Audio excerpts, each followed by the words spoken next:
Ito ang simula ng aming istorya. Simula ng araw ng aming pagkikita, nagpakilala kami sa isa't isa. Nagkakahiyaan sa simula hanggang sa nagkakamustahan. At hindi rin nagtagal, sinabi ko na ang tunay kong nararamdaman para sa kanya.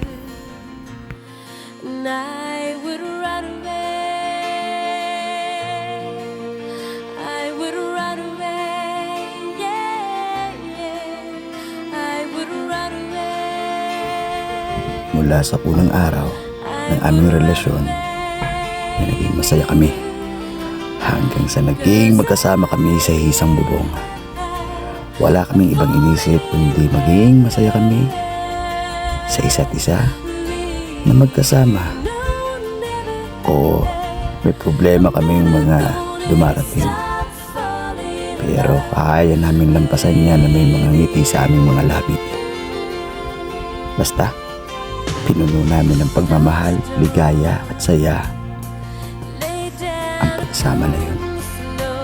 At umabot na sa tagpo, ayaw ko na siya mawala pang muli.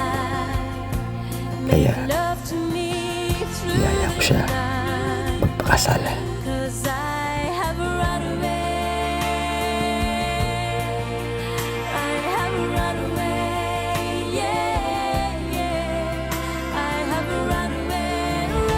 Sa mga tagpong ito, hindi pumasok sa isipan ko o kahit sa hinagat ko na ito na ang babae pakakasalan ko at gustuhin na makasama habang buhay.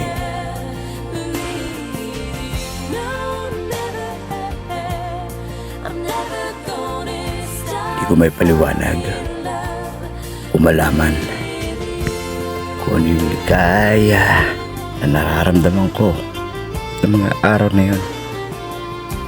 Sobrang saya ko.